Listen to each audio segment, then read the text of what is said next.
नमस्कार दोस्तों।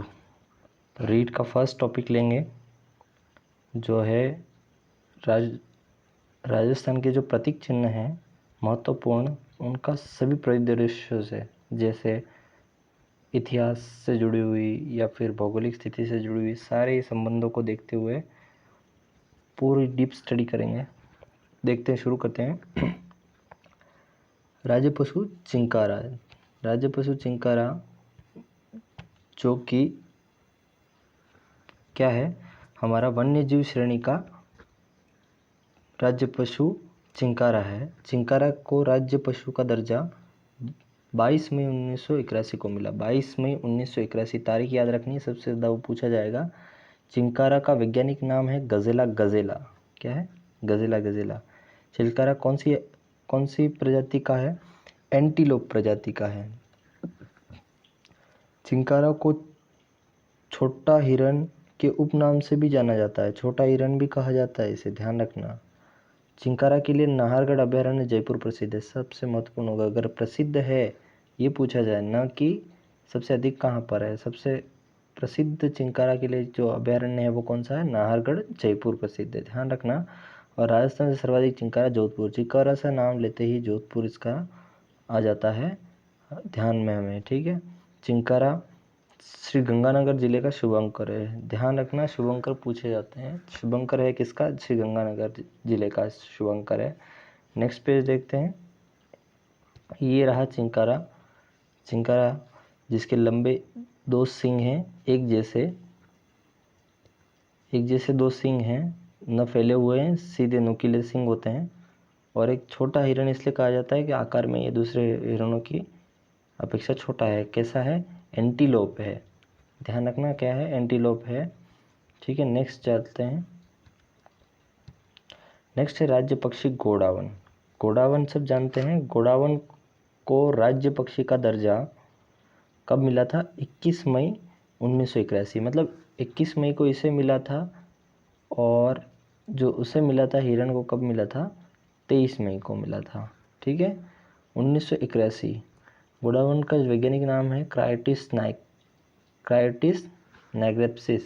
ये सबसे महत्वपूर्ण है। क्राइटिस नाइग्रेप्सिस जो इसका नाम है, ये बायोलॉजिकल नाम इसका पूछा जाता है, ठीक है, ये याद रखिएगा। गोडावन को अंग्रेजी में ग्रेट इंडियन बस्टर्ड कहते हैं। ये नाम पूछा जाएगा, सीधे ये नहीं पूछा जाएगा गोडावन पक्षी के बारे में बताइए, ये पूछा जाएगा ग्रेट इंडियन बस्टर्ड के बारे में बताइए। तो हमें ये पता होना चाहिए कि इसे इंग्लिश में ग्रेट इंडियन बस्टर्ड भी कहते हैं। गोडावन को स्थानीय भाषा में सोहन चिड़िया, स्थानीय भाषा के नाम पूछे जाएंगे। राजस्थानी भाषा के शब्द भी जुड़े हैं, जिस तरह से स्थानीय भाषा के शब्द वही उसी में आते हैं। सोहन चिड़ी या फिर शर्मिला पक्षी कहा जाता है, ठीक है। गोडावन के अन्य उपनाम है सारंग, हुकना, तुगदर, बड़ा तिलोर व गुधनवेर, ठीक है। इसे याद रखना, उपनाम पूछे जा सकते हैं। गोडावन का हाड़ौती क्षेत्र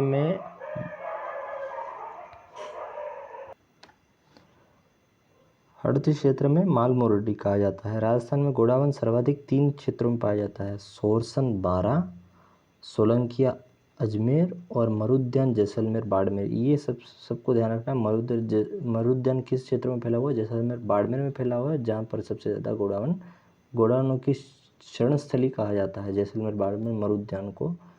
सोरसन बारा में है, सोलंकिया कोटा में है, ठीक है। नेक्स्ट चलते हैं प्रश्न में। गोडावन के प्रजनन हेतु जोधपुर में जंतुआलय प्रसिद्ध है। मतलब जो प्रजनन स्थल है इनका कौन सा है? जोधपुर, जो जंतुआलय के रूप में प्रसिद्ध है। जो किसके लिए है? गोडावन के प्रजनन स्थल के लिए। गोडावन का प्रजनन काल होता है अक्टूबर से नवंबर। मतलब जो शीतकाल का समय होगा वो शुरुआत होती है, वही क्या होता है, इस तरह से याद रखेंगे, अक्टूबर से नवंबर इनका प्रजनन काल है।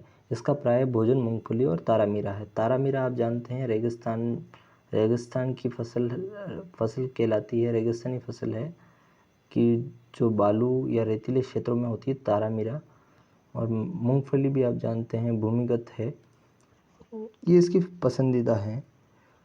गोडावण शुतुरमुर्ग की तरह दिखाई देता है। शुतुरमुर्ग की तरह दिखाई देता है मतलब गर्दन या इसके आकार के रूप में इसे कहा जाता है कि वो उसकी तरह दिखाई देता है, समरूपता दिखाता है। 2011 में IUCN ने रेड डाटा लिस्ट में डाल दिया था। ये महत्वपूर्ण हो सकता है कि रेड डाटा पुस्तक में इसका नाम पहली बार कब आया था? 2011 में आया था। ठीक है, ये याद रखना, 2011 याद रखना है, IUCN द्वारा। ठीक है, IUCN का फुल फॉर्म है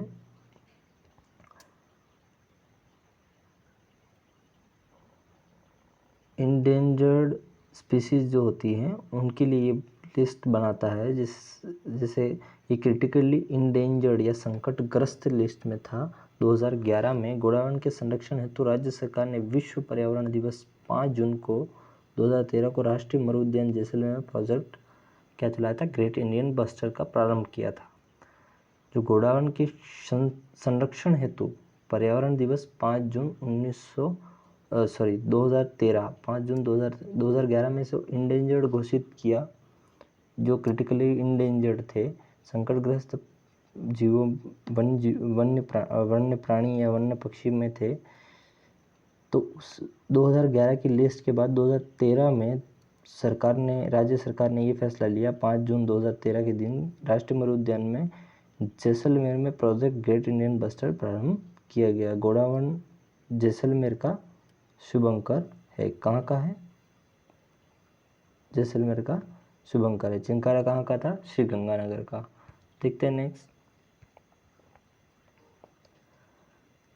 नेक्स्ट आते हैं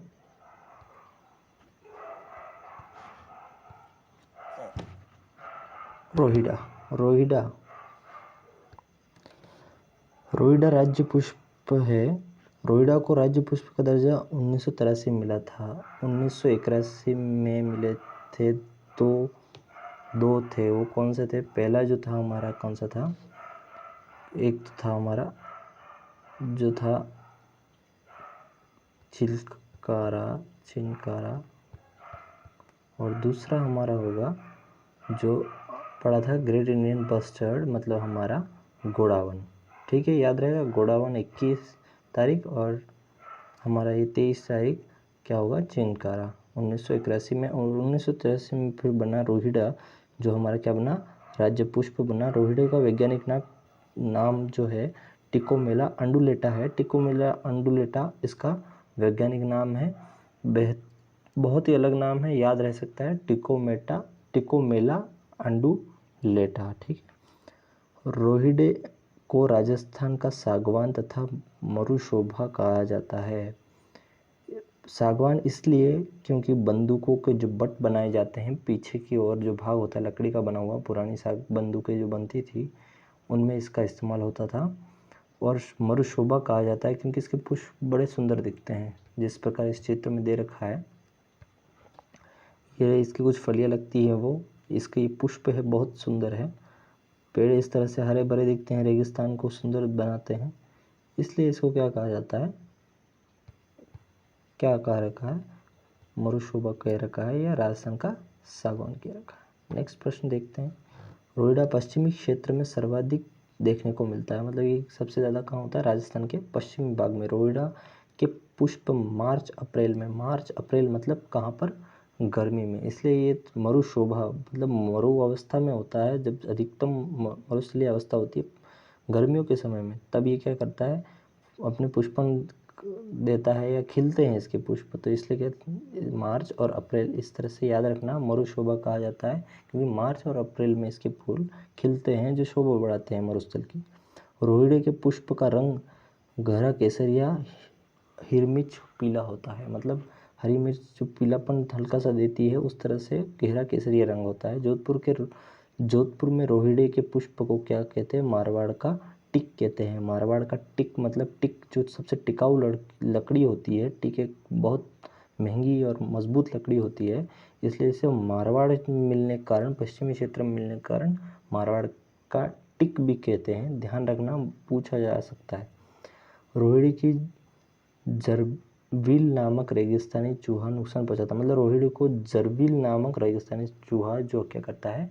नुकसान पहुंचाता है। इसमें रोग उत्पन्न करता है या फिर इसको नुकसान पहुंचाता है। ठीक है, तो यह याद रखना, इसका रोग भी पूछा जा सकता है। नेक्स्ट देखते हैं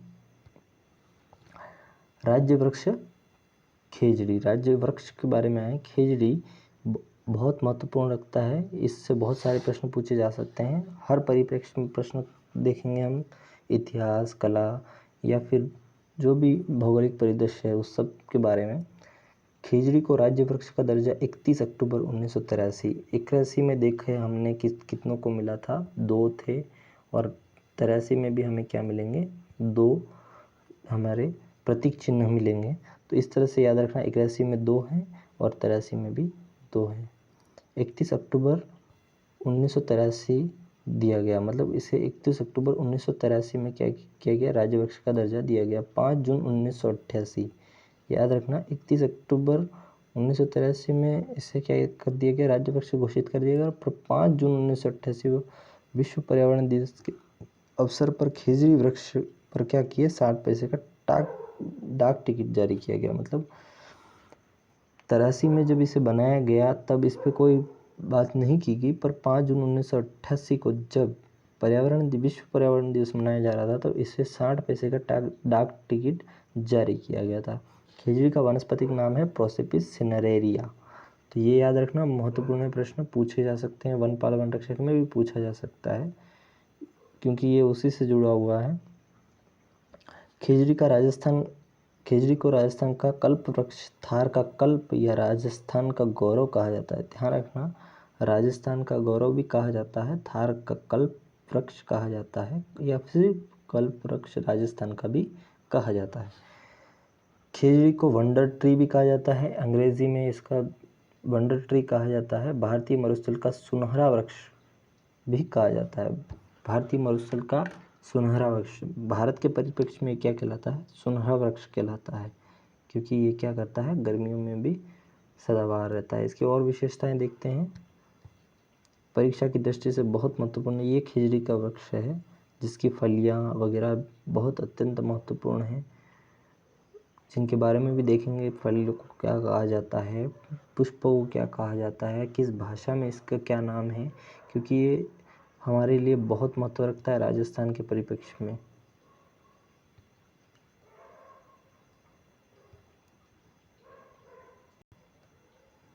नेक्स्ट देखते हैं, 1 मिनट, ठीक है। खेजड़ी के जो सर्वाधिक वृक्ष हैं शेखावटी क्षेत्र में, मतलब जो सर्वाधिक वृक्ष पाए जाते हैं शेखावटी क्षेत्र में पाए जाते हैं। वृक्षों की संख्या के आधार पर बताया जा रहा है। खेजड़ी के सर्वाधिक वृक्ष नागौर जिले में पाए जाते हैं। अगर जिला पूछे तो नागौर और क्षेत्र पूछे तो शेखावटी। फर्क समझिएगा, अगर 33 जिले हैं जिनमें से किसी जिले के बारे में पूछे जहाँ सर्वाधिक पाई जाती है तो कहाँ, नागौर में सर्वाधिक, और क्षेत्र के आधार पर पूछे जाए तो शेखावटी में। ठीक है। खेजड़ी का जो वन क्षेत्र में भाग है वो कितना है, 2/3 भाग है। ये प्रश्न इससे महत्वपूर्ण हो सकता है क्योंकि जो हमारे वन संपदा है उससे ये प्रश्न है, 2:3 भाग में क्या पाया जाता है, हमारा खेजड़ी वृक्ष का वन पाए जाते हैं। ठीक है, 2/3 भाग में। खेजड़ी के वृक्ष की पूजा विजयादशमी के दिन की जाती है। दशहरे के दिन अश्विन शुक्ल पक्ष दशमी के दिन इसकी पूजा की जाती है। खेजड़ी वृक्ष के नीचे गोगा जी, झुंझार बाबा के मंदिर बनाए जाते हैं। ये प्रश्न कला संस्कृति से जुड़ा हुआ आ गया। गोगा जी और झुंझार बाबा का जो स्थानक है या मंदिर है, इसकी स्थापना कहाँ, खेजड़ी वृक्ष के नीचे की जाती है, गोगा जी व झुंझार बाबा की। खेजड़ी का हरियाणवी या पंजाबी भाषा में इसे क्या कहा जाता है, जाटी कहा जाता है। ये महत्वपूर्ण हो सकता है क्योंकि शेखावटी क्षेत्र के पास में हरियाणा और पंजाब से जुड़ा हुआ क्षेत्र में भी पाई जाती हैं, जहाँ इन्हें क्या कहा जाता है, जाटी कहा जाता है। नेक्स्ट देखते हैं, खेजड़ी को तमिल भाषा में पेयमेल कहा जाता है। तमिल भाषा में, तमिल है तो पेयमे है, पेयमे, ये याद रखिएगा। तमिल में पेयमे कहा जाता है, कन्नड़ में बन्ना बन्नी कहा जाता है, ये याद रखना। सिंधी भाषा में छोकड़ा कहा जाता है, बंगाली भाषा में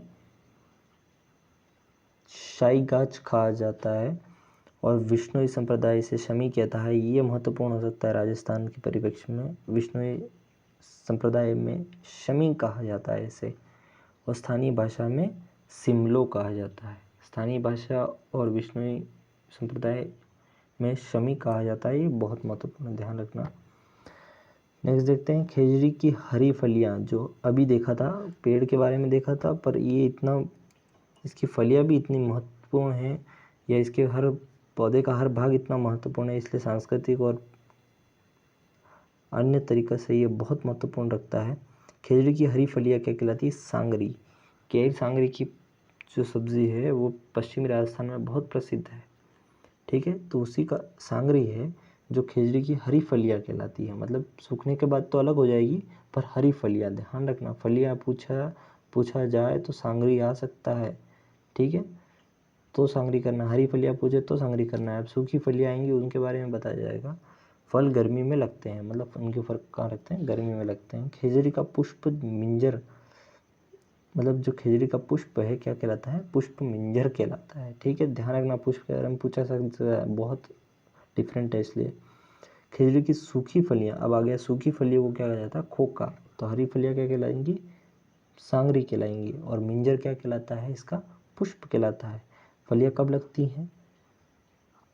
फलियां लगती हैं गर्मी में। ठीक है, इसका फल क्या होता है? फली के रूप में होता है, जो हरा होता है, उस समय उसे सांगरी कहते हैं। उसकी सब्जी बनती है, इस तरह से याद रखना।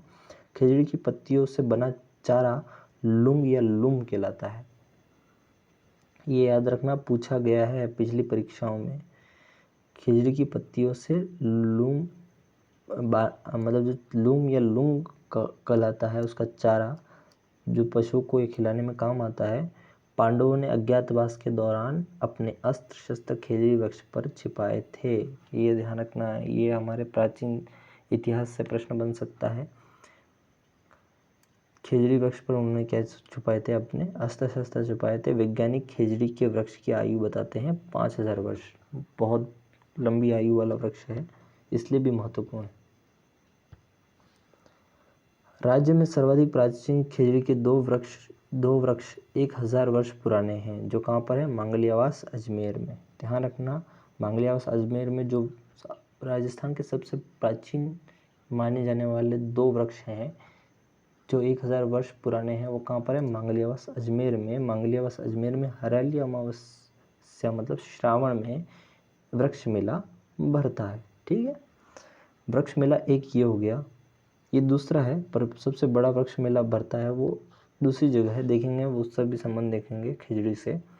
ऑपरेशन खेजड़ा 1991 RS में पूछा गया है ये ऑपरेशन खेजड़ा। ठीक है, 1991 में चलाया गया था, जो संरक्षण के लिए था खेजड़ी वृक्ष के। वन्य जीवों की रक्षा के लिए राज्य सरकार सर्वप्रथम बलिदान, मतलब जो राज्य में सर्वप्रथम बलिदान दिया गया था वो 1604 में जोधपुर के कर्मा और गौरा, रामसड़ी गांव के थे, जो कर्मा और गौरा, इन्होंने अपना बलिदान दिया था। कब?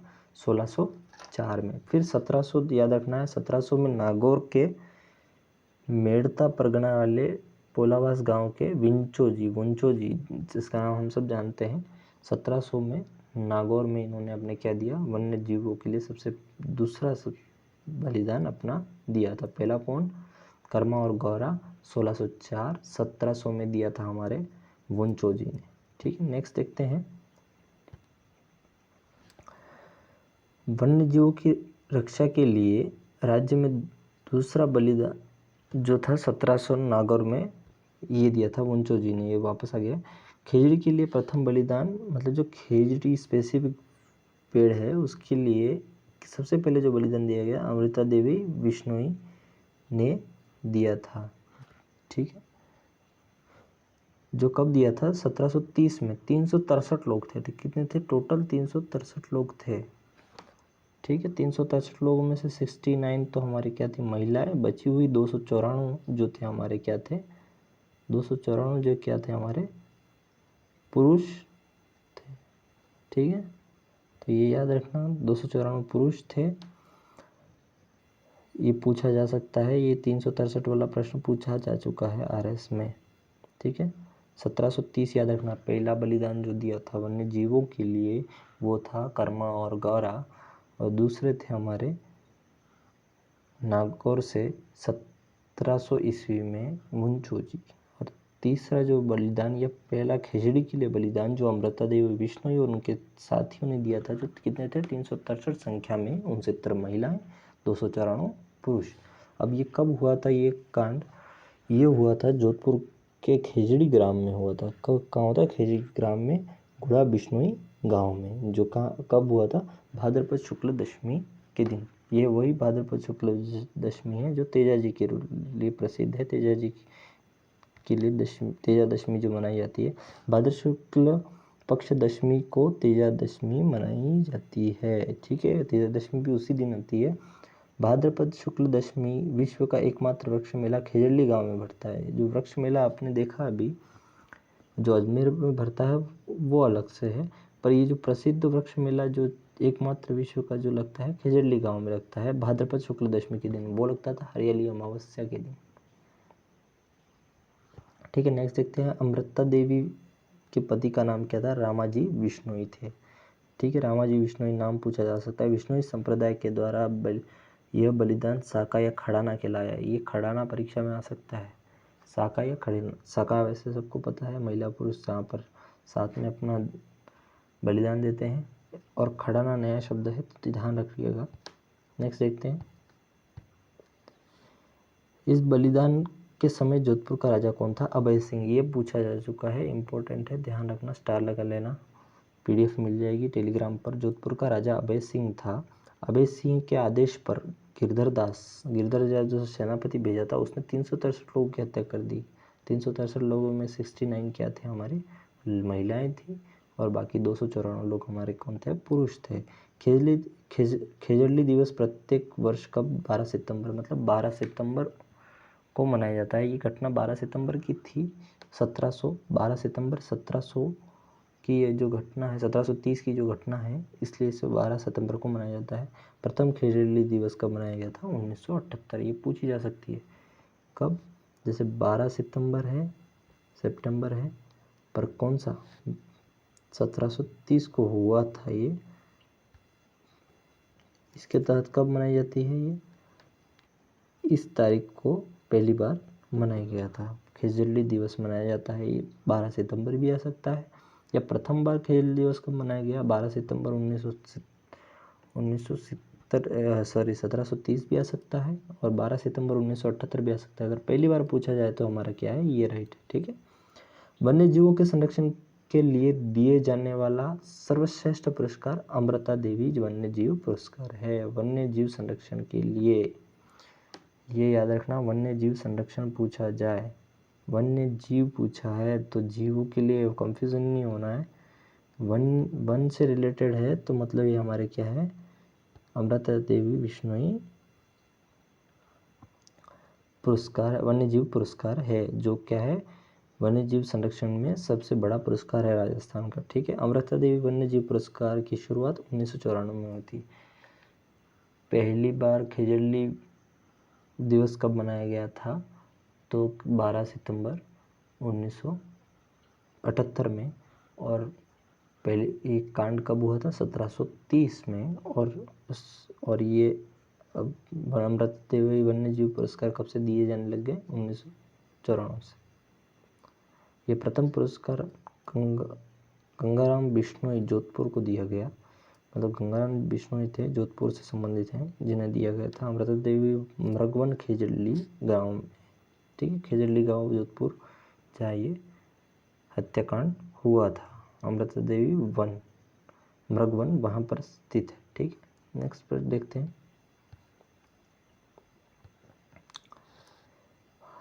राज्य खेल बास्केटबॉल का खेल का दर्जा 1948, मतलब आज़ादी से 1 साल पहले मिला था।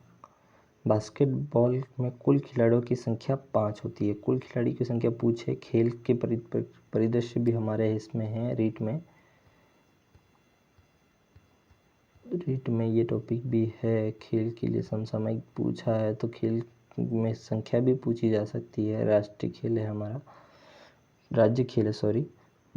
खिलाड़ियों की संख्या 5 है। 1948 में इसको क्या मान्यता दी गई, किसमें, खेल राज्य खेल के रूप में मान्यता दी गई। बास्केटबॉल अकादमी राजस्थान जैसलमेर, राजस्थान में कहाँ पर है, अकादमी जैसलमेर में है। और महिलाओं की बास्केटबॉल अकादमी कहाँ पर है, जयपुर में। मतलब केवल अकादमी पूछा जाए तो जैसलमेर, और महिलाओं के लिए अकादमी पूछी जाए बास्केटबॉल अकादमी कहाँ पर है, जयपुर में। ठीक है, नेक्स्ट देखते हैं।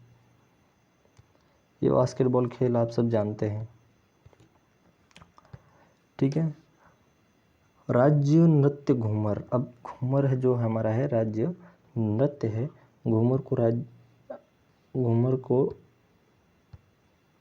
राज्य की आत्मा के उपनाम से जाना जाता है। इसका उपनाम पूछे तो राज्य की आत्मा के रूप में जाना जाता है।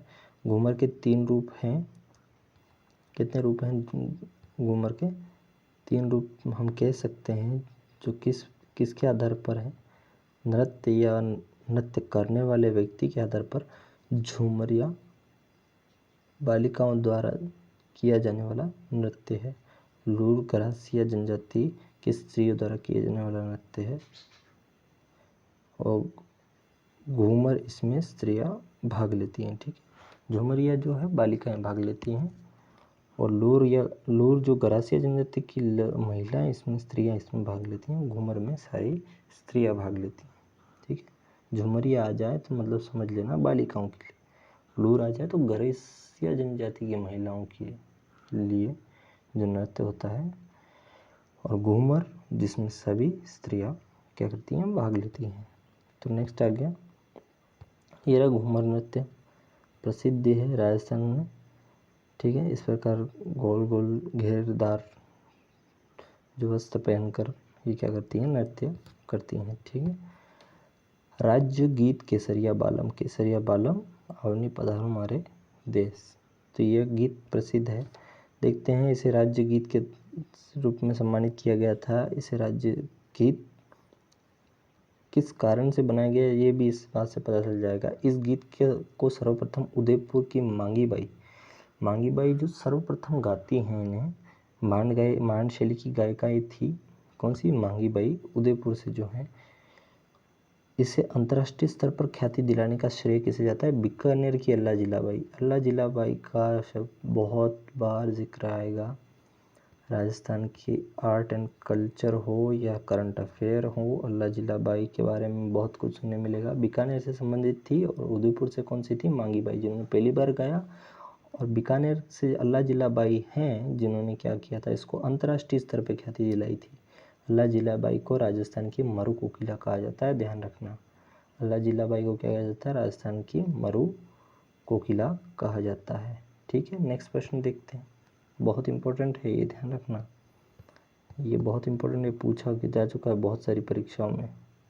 और पहली बार गाया था ये भी पूछा जाता है, मांगी बाई और किस शैली से है, मांड शैली से। आगे आएगा ये रही हमारी अल्लाह जिलाबाई। ठीक है, अब देखते हैं यह गीत यह गीत क्या है, मांड गायक की शैली में गाया गया है। कौन सी, मांड गायन शैली में गाया गया है। ठीक है, मांड गायिकाओं के नाम, जो मतलब प्रसिद्ध मांड गायिका है राजस्थान की, अल्लाह जिलाबाई जो बीकानेर से संबंधित है, मैंने अभी बताया। स्वर्गवासी गौरी देवी जो बीकानेर से संबंधित स्वर्गवासी हैं। मांगी बाई उदयपुर, जिन्होंने पहली बार गाया था और जिन्होंने अंतर्राष्ट्रीय ख्याति दिलाई ये हैं। और जिन्होंने क्या किया था, पहली बार गाया था, वो ये है। गौरी देवी पाली से संबंधित है, वो भी क्या है, मांड गायिका। ये सब मांड गायिका है। राज्य का शास्त्रीय नृत्य या शास्त्रीय कथक, जो शास्त्रीय संबंध में हमारा जो नृत्य है वो कौन सा है, कथक है। ठीक है, ऐसा तो अगर राज्य नृत्य पूछा जाए तो केवल क्या है हमारा, जो हम देख के आए हैं पीछे, घूमर। और राज्य का शास्त्रीय नृत्य कह सकते हैं जो क्या है हमारा, कथक है। कथक उत्तरी भारत का प्रमुख नृत्य है। ठीक है, कथक का भारत का प्रमुख घराना लखनऊ है। लखनऊ मतलब इसका क्या है, प्रमुख घराना है। और कथक का राजस्थान में प्रमुख घराना कहाँ है, जयपुर में। ठीक है, अगर राजस्थान के परिप्रेक्ष्य में पूछे तो कहाँ पर है, जयपुर घराना। और कथक का भारत के परिप्रेक्ष्य में पूछे तो कहाँ पर है, लखनऊ घराना। कथक के जन्मदाता भानु जी महाराज, ये पूछा जा सकता है। कथक के जो जन्मदाता है कहा जाता है उसे भानु जी महाराज को कहा जाता है, जो लखनऊ घराने से संबंधित थे। ये रहा कथक, ठीक है। नेक्स्ट देखते हैं राज्य पशु ऊँट, पशुधन श्रेणी में हमारा क्या है, दूसरा। पशुधन श्रेणी में दूसरा राज्य पशु है हमारा, ठीक है। अब ऊँट भी राजकीय पशु है, अब ऊँट भी राजकीय पशु है, ठीक है। 30 जून 2014 को बीकानेर में हुई कैबिनेट बैठक में ऊँट को राज्य पशु घोषित किया, राजकीय पशु घोषित किया। मतलब 30 जून 2014 को कैबिनेट बैठक में घोषित हुआ। फिर ये ऊँट को राज्य पशु कब किया गया, 19 सितंबर 2014 को क्या कर दिया गया, इसे दर्जा दे दिया गया। तो ये पूछे कि ऊँट को राज्य पशु होने का दर्जा कब मिला पहली बार, तो कब मिला, 19 सितंबर 2014। तो कैबिनेट मीटिंग की तारीख पूछी जाए तो 30 जून 2014, इतनी पूछी नहीं जाएगी। महत्वपूर्ण यह है कि कब दर्जा मिला इसे, 19 सितंबर 2014। ऊँट वध रोक अधिनियम 2014 बनाया गया, मतलब सितंबर में इसे क्या किया गया, लागू किया गया। फिर इसके लिए क्या किया, ऊँट जो वध किया जाता था ऊँट का, उनके लिए प्रतिबंध लगाने के लिए एक अधिनियम जारी किया गया 2014 में, ठीक है। 19 सितंबर 2014 को इसे राजकीय पशु के रूप में घोषित किया गया। और ऊँट वध रोक अधिनियम दिसंबर में 2014 में लाया गया। ऊँट का वैज्ञानिक नाम है कैमेलस ड्रोमेडेरियस। तो ये कैमल से याद हो जाएगा। ऊँट को अंग्रेजी में कैमल कहा जाता है, सबको पता है। ऊँट के स्थानीय भाषा में रेगिस्तान का जहाज या मरुस्थल का जहाज, रेगिस्तान का जहाज या मरुस्थल का जहाज किसने कहा था, जेम्स टॉड ने कहा था। याद रखिएगा, पूछा जा सकता है। ऊँटों की संख्या की दृष्टि से राजस्थान भारत में एकाधिकार रखता है। जनसंख्या मतलब पशुधन में जो ऊँटों की संख्या है उसमें राजस्थान एकमात्र अधिकार रखता है। इनकी संख्या राजस्थान में सर्वाधिक है। राजस्थान में भारत के 81.37 मतलब 82% ऊँट पाए जाते हैं, मतलब 2012 की जनगणना के अनुसार। राजस्थान की कुल पशु संपदा ऊँट संपदा का प्रतिशत 0.56% है, मतलब सारी जो पशु संपदा है उसमें 0.56% का हिस्सा किसका है, ऊँटों का है।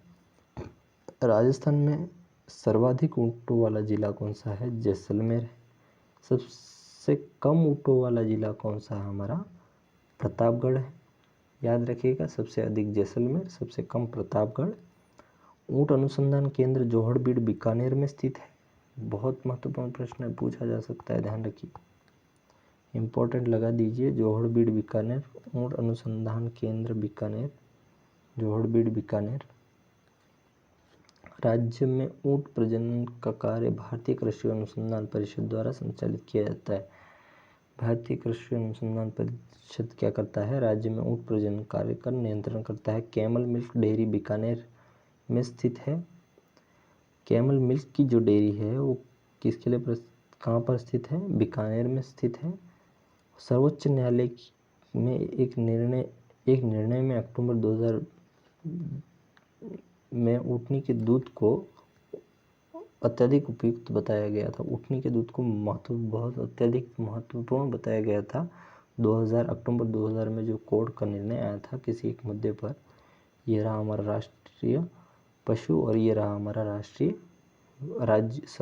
वृक्ष, दोनों स्टेट सिंबल हैं हमारे ये, ठीक है, याद रखिएगा। नेक्स्ट देखते हैं, ऊँटनी के दूध कैल्शियम मुक्त अवस्था में पाया जाता है, मतलब इसमें कैल्शियम नहीं पाया जाता। साइंस का क्वेश्चन बनता है, इसलिए यह दूध नहीं फटता,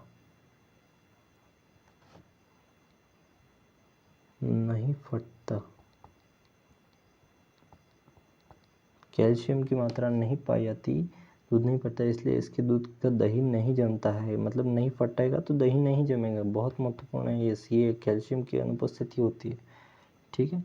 ऊटनी का दूध मधुमेह, डायबिटीज़ की रामबाण औषधि के रूप में उपयोग में लिया जाता है। यकृत पिल्लाह का रोग भी उपयोगी है। यकृत या पिल्लाह जो हमारी होती हैं उनके लिए भी ये क्या है, उपयुक्त है। डायबिटीज़ के रोगियों के लिए भी उपयुक्त है। नाचना जैसलमेर की सुंदरता की दृष्टि से प्रसिद्ध है। नाचना जो जैसलमेर का ऊँट है, कहाँ नाचना कहाँ का प्रसिद्ध है? जैसलमेर का जो क्या है ऊँट सुंदरता के लिए प्रसिद्ध है। नाचना जो जैसलमेर का ऊँट है, तो याद रखिएगा जो सुंदर ऊँट है वो कहाँ का है? जैसलमेर का। उसका क्या नाम है? नाचना।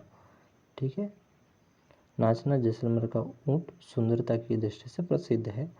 राजस्थान सेना में नौजवान थार मरुस्थल में नाचना ऊँट का उपयोग करते हैं। राजस्थान जो भारतीय सेना है, नौजवान थार मरुस्थल में नाचना ऊँट का प्रयोग करते हैं। ठीक है, भारतीय सेना भी इसका उपयोग करती है, सुंदर है। ठीक है, गोमठ फलौदी जोधपुर का ऊँट सवारी की दृष्टि से प्रसिद्ध है। मतलब ऊँट सवारी के लिए जो प्रसिद्ध है वो हमारा क्या है? फलौदी जोधपुर में प्रसिद्ध है। नाचना ऊँट जो है क्या है? अपनी सुंदरता के लिए जैसलमेर प्रसिद्ध है। और ये जो बैठने के लिए जो प्रसिद्ध है, जोधपुर में सवारी करने के लिए लोग करते हैं, गोमठ फलौदी। गोमठ है जो फलौदी जोधपुर का ऊँट सवारी प्रसिद्ध रखता है। ठीक है, बीकानेर में ऊँट बोझा ढोने के लिए दृष्टि से प्रयोग, बीकानेर में ऊँट बोझा ढोने की दृष्टि से भी उपयोग में लाए जाते हैं। बीकानेर से ऊँट भारी नस्ल का ऊँट है। मतलब बीकानेरी जो ऊँट है वो सबसे भारी नस्ल का है। राजस्थान में लगभग 50% इसी नस्ल के हैं। मतलब सब क्या हैं? बीकानेरी नस्ल के हैं। और अधिक प्रतिशत कौन से नस्ल के हैं? बीकानेरी नस्ल, आधा मतलब 50%। और सबसे भारी नस्ल की ऊँट भी कहा जाता है। सबसे सुंदर कौन से? नाचना जो जैसलमेर से हैं। भारतीय सेना भी इसका इस्तेमाल करती है। गोमठ फलौदी के जो हैं वो बैठने के लिए इस्तेमाल होते हैं। बीकानेर के ऊँट जो हैं बोझ ढोने के लिए इस्तेमाल होते हैं।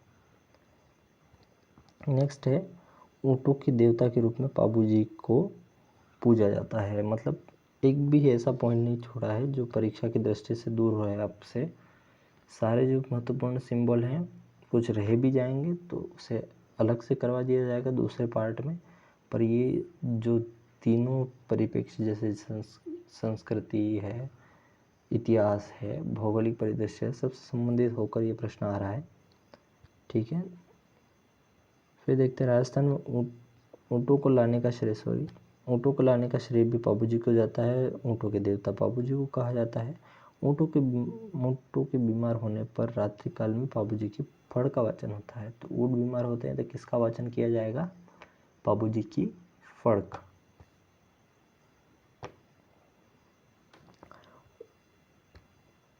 ऊँटों के गले का आभूषण गौरबंद कहलाता है।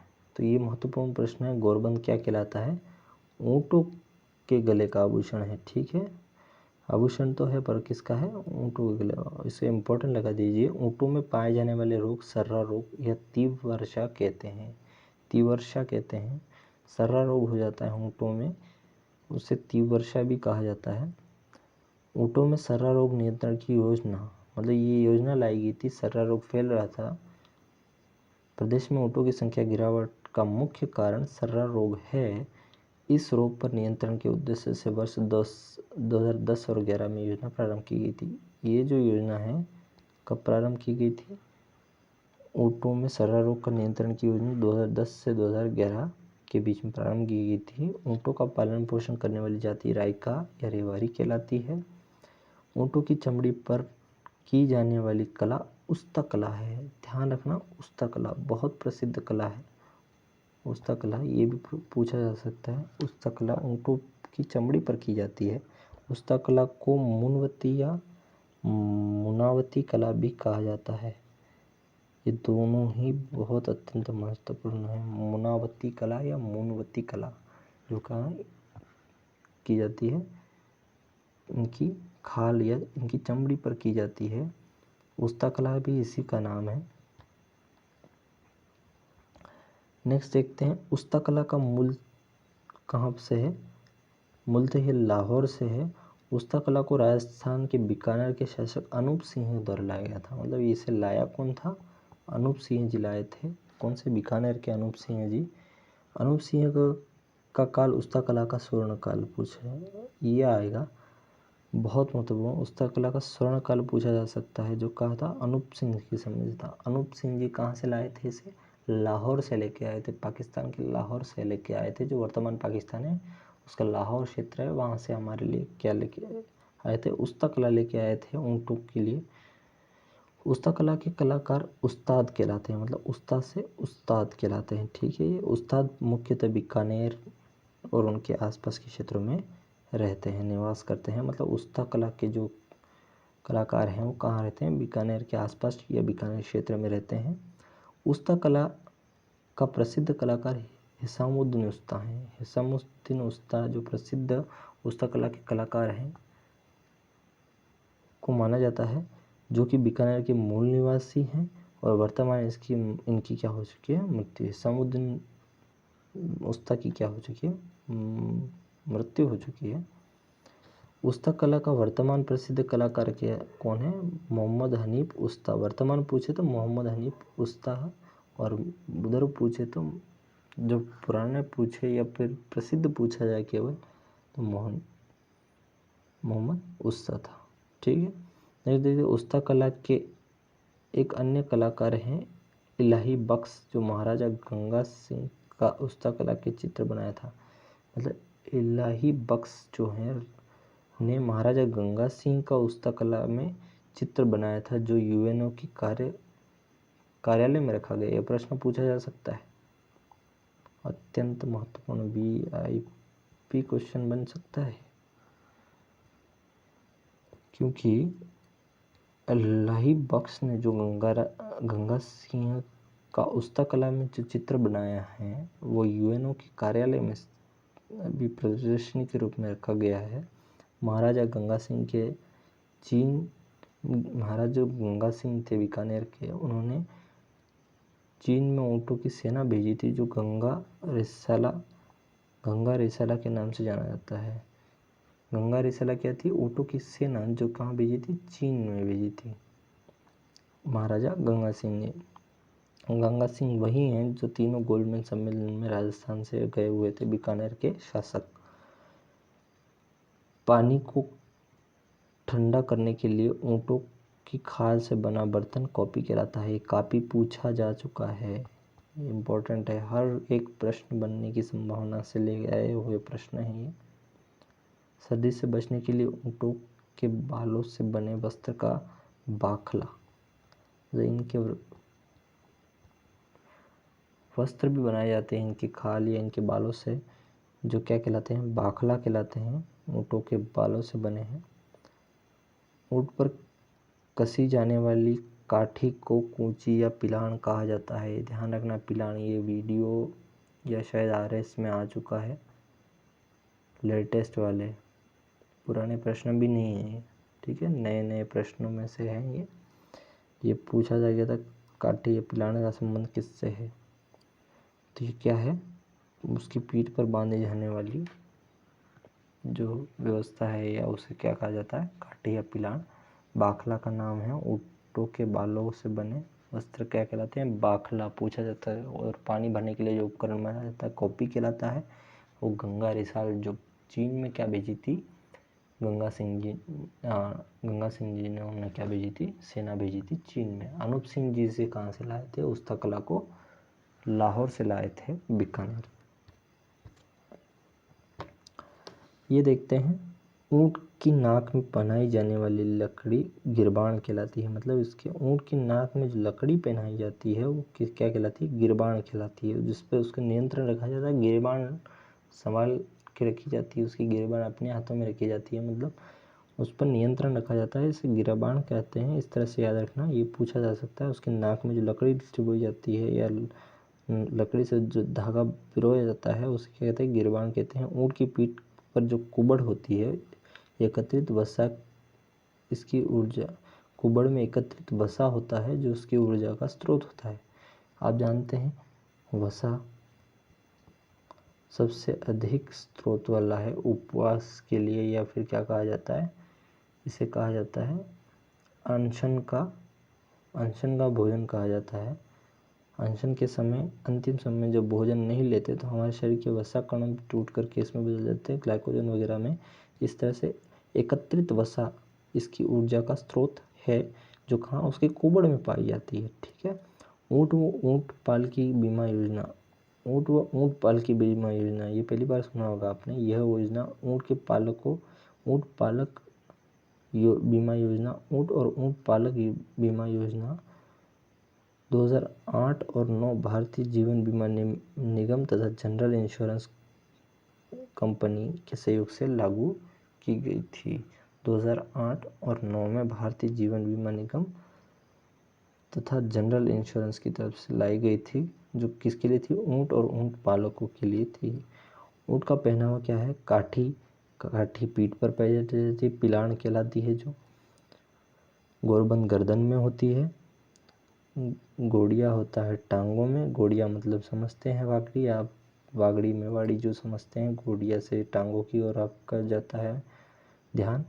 मोरखा जो मुख पर होता है, ध्यान रखना, मुख पर पहना जाता है। परछनी मतलब पूंछ पर पहना जाता है, परछनी पूंछ पर। और क्या है? मेलखुरी क्या है? गद्दी है। मेलखुरी क्या है? गद्दी है, जो उसके ऊपर रखी जाती है बैठने के लिए। ऊँटों की प्रमुख नस्लें हैं बीकानेरी, जैसलमेरी, मारवाड़ी, अलवरी, सिंधी, कच्छी और केसपाल। और क्या है? गुराह। ठीक है। केसपाल क्या है पूछा जा सकता है। ऊँट की नस्ल, भेड़ की नस्ल, तो आप बोलेंगे ऊँट की नस्ल केसपाल, कच्छी, सिंधी, गुराह। नेक्स्ट देखते हैं, राज्य कवि क्या है हमारे? राज्य कवि कौन है हमारे? सूर्यमल मिश्र। राज्य वाद्य यंत्र है हमारा अलगोजा, ये पूछा जा सकता है। राज्य वाद्य यंत्र क्या है हमारा? अलगोजा जो है हमारा क्या है? राज्य वाद्य यंत्र है। और राज्य कवि क्या है हमारे? सूर्यमल मिश्र। शुभंकर हैं। आम जन में वन्य जीवों के संरक्षण के प्रति जागरूकता बढ़ाने की दृष्टि से प्रत्येक जिले के लिए उस जिले के पाए जाने वाले महत्वपूर्ण वन्य जीव का आदेश शुभंकर बनाया गया। 2016 में शुभंकर बनाए गए थे।